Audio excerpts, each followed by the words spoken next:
Nadia, Iren. saya Desi, dan bersama kami adalah Saya Pak Sutrisno Musepa selaku guru agama di tempat ini di SMA Sion. mungkin kita mulai ke pertanyaan pertama, Pak. Bagaimana agama Kristen memandang perasaan sakit hati? Apakah itu wajar, dosa, atau bisa dikatakan sebagai ujian spiritual? Wajar tetapi juga bisa menjadi ujian spiritual. Kenapa? Karena sakit hati itu adalah realita yang harus dihadapi oleh setiap orang karena akar dari semua persoalan di dunia ini adalah manusia itu sudah jatuh di dalam dosa. Nah, oleh karena itu, karena semua orang sudah berdosa, maka tidak mungkin kita dihindari dari namanya perselisihan. Nah, dari perselisihan tentu itu akan menimbulkan sakit hati. Ya, itu. Tetapi bagaimana kita menghadapi sakit hati itu yang harus kita gali bersama. Kita lihat lagi. Nanti pertanyaan selanjutnya kayaknya nanti akan dijawab di situ. Apakah memendam sakit hati termasuk hal yang sangat dilarang atau dianjurkan agar dapat segera diatasi dalam ajaran agama Kristen? Dianjurkan untuk segera diatasi. Kenapa? Karena Alkitab memang mengajarkan supaya orang yang sakit hati, orang yang remuk jiwanya itu supaya dia datang kepada Tuhan, supaya Tuhan itu memulihkan. Kenapa? Karena kita sadar kita lemah, kita juga orang berdosa, jadi kita butuh satu sosok yang bisa memampukan kita untuk menyelesaikan sakit hati itu. Apakah agama Kristen mewajibkan pengampunan kepada orang yang menyakiti hati kita dan bagaimana cara mengatasi rasa sakit hati tersebut? Iya, pengampunan itu wajib. Kenapa? Karena standarnya adalah di dalam doa Bapa kami, ampunilah kami seperti kami juga mengampuni orang yang bersalah kepada kami. Artinya di sini bahwa Tuhan mau mengajarkan kita supaya kita itu mengampuni orang yang bersalah kepada kita karena kita terlebih dahulu sudah diampuni oleh Tuhan. Jadi Tuhan sudah mengampuni kita, maka bagaimana Kristus sudah mengampuni kita, maka demikian juga kita harus mengampuni sesama kita. Berapa kali? Ada pertanyaan, berapa kali kita harus mengampuni?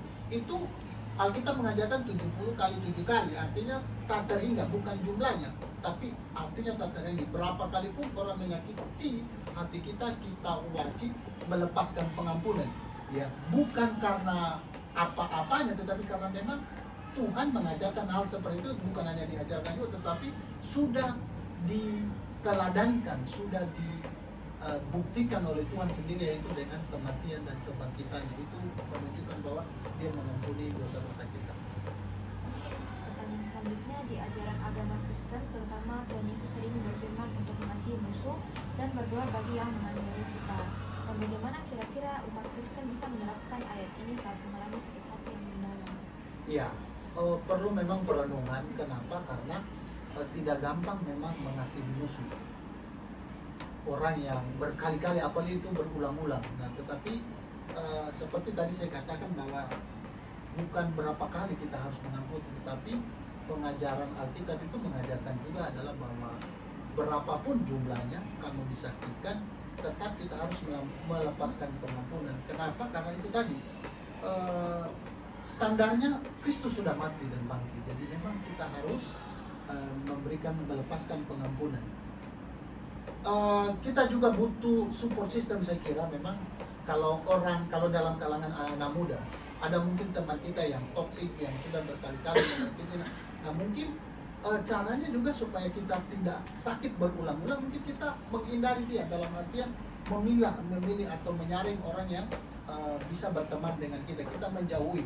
Kemudian kita cari partner kita, teman support system. Itu maksud saya ada orang-orang di sekitar yang bisa membantu kita untuk cepat pulih. Kita bisa curhat di sana, ataupun tokoh-tokoh rohani seperti saya di sini, banyak orang datang untuk curhat, lalu kita sama-sama doakan gitu. Sama-sama doakan, sama-sama bangkit melawan sakit hati. Mungkin untuk pertanyaan terakhir, Pak, bagaimana peran Roh Kudus dalam menyembuhkan hati yang hancur dalam ajaran agama Kristen? Ya, menarik di dalam pengajaran Kristen. Kita percaya bahwa Tuhan yang kita sembah itu adalah Tuhan yang satu, tetapi dalam 3 pribadi, Allah Bapa, Allah Putra, Allah Roh Kudus. Nah, Allah Roh Kudus itu dicurahkan kepada setiap orang yang percaya ketika dia mengikrarkan imannya ketika dia mengaku terima Yesus sebagai Tuhan dan Juru Selamat secara pribadi, Roh Kudus itu masuk ke dalam hati kita. Kita imani seperti itu. Jadi ada Roh Kudus bercokol di dalam hati kita, di dalam hati nurani kita, dia selalu berbicara kepada kita. Ingatlah waktu kamu melakukan kesalahan, selalu ada tuduhan di sana atau selalu ada alarm di sana yang mengingatkan kamu sudah salah, kamu tidak boleh itu. Kan ada, kalau kita orang percaya itu pasti tahu itu, bisa mengerti itu.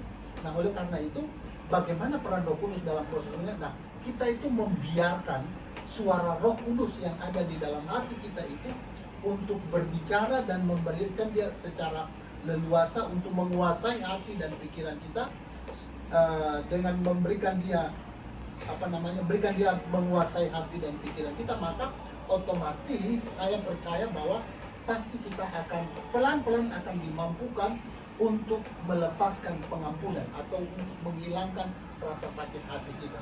Karena memang Alkitab berkatakan, marilah kepadaku semua yang letih lesu berbeban berat, aku akan memberi kelegaan.